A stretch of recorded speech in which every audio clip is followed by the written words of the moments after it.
State monitoring સેલે Botad જિલ્લાના બરવાળા પંથકમાં મોટી કાર્યવાહી કરી છે. બરવાળા પોલીસ સ્ટેશનની હદમાં આવતા ખાબડા ગામે મોડી રાત્રે ત્રાટકેલી સ્ટેટ મોનિટરિંગ સેલની ટીમે લાખોની કિંમતનો વિદેશી દારૂનો જથ્થો ઝડપી પાડતા બુટલેગરોમાં ફફડાટ ફેલાવી દીધો છે. ગુપ્ત બાતમીના આધારે ઓપરેશન સ્ટેટ મોનિટરિંગ સેલના પીએસઆઈ વી.એન. જાડેજા અને તેમની ટીમને બાતમી મળી હતી કે બરવાળાના ખાબડા ગામ પાસે દારૂનું મોટું કટિંગ થઈ રહ્યું છે. આ બાતમીને આધારે ટીમે મોડી રાત્રે ઓચિંતો દરોડો પાડ્યો હતો.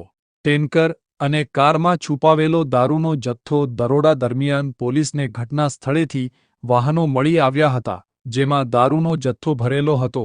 એક મોટું ટેન્કર જેનો ઉપયોગ દારૂ છુપાવવા માટે કરવામાં આવ્યો હતો અને 2 પિકઅપ વાહન, એક 4-વ્હીલર કાર. પોલીસે જ્યારે આ વાહનોની તપાસ કરી ત્યારે તેમાંથી અંદાજે 800 પેટી ઇંગ્લિશ દારૂ મળી આવ્યો હતો. આ જથ્થાની બજાર કિંમત લાખોમાં હોવાનું મનાઈ રહ્યું છે.